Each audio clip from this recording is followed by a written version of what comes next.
Bienvenue sur Contre-Tir. Et pour rester informé, n'hésitez pas à liker, à partager, à vous abonner et à mettre la cloche. Le mouvement Bloquons tout le 10 septembre secoue la politique française. Cela rappelle le mouvement des Gilets jaunes. C'est une mobilisation spontanée qui heurte la Macronie, mais bouscule aussi les syndicats, certains politiques dits de gauche. Certaines fédérations syndicales n'ont pas attendu les tergiversations des directions pour lancer un appel à la mobilisation. La Fédération des travailleurs de la métallurgie française va annoncer la mobilisation pour le 10 septembre.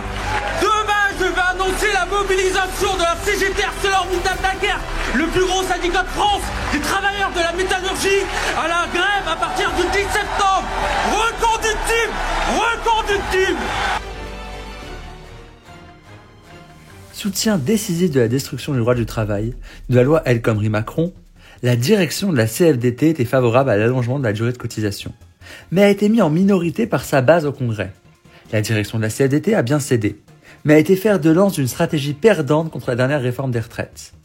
Malgré son échec édifiant, la CFDT ne soutient pas la grève du 10 septembre. L'intersyndicale sauve in extremis la CFDT par un appel à la grève presque une semaine après le 10, ce qui ne fait pas oublier ces mots. Comment ? À titre personnel, vous manifesterez ce jour-là ? Non, je manifesterai pas parce que je dis c'est pas des méthodes qui sont dans ce que la CFDT a l'habitude de porter. Outre les lâchetés fréquentes de certains, une part du monde syndical a la même attitude qu'hier.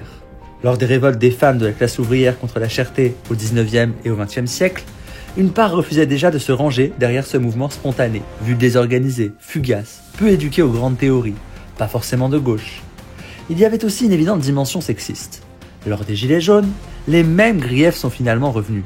Pas de tout le monde syndical, évidemment, mais on ne prenait pas en compte l'auto-organisation de ces mobilisations, leur rapport au mode d'action traditionnel, tout comme la proximité de certaines revendications.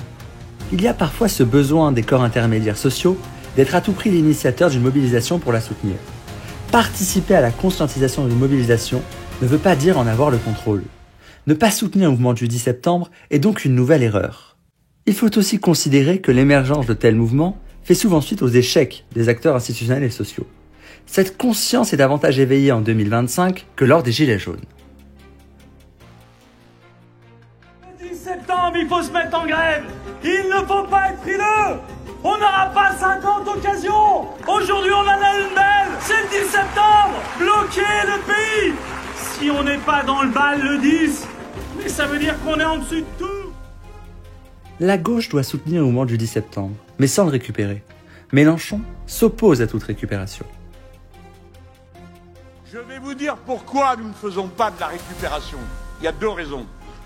La première, c'est que ces mouvements sont irrécupérables. Parce que les gens sont capables d'autonomie. Et pourquoi sont-ils capables d'autonomie ? Parce qu'ils ont compris, comme nous, que pour que le mouvement s'étende, il ne faut pas qu'il soit approprié.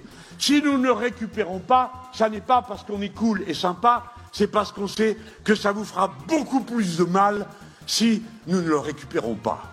Et comme nous ne le récupérons pas, vous vous débrouillerez pour trouver un interlocuteur pour négocier avec vous, parce que ce n'est pas nous qui irons à leur place. Notre stratégie est donc d'aider et de servir le mouvement. Nous ne sommes pas un parti d'avant-garde qui trace la direction politique des masses.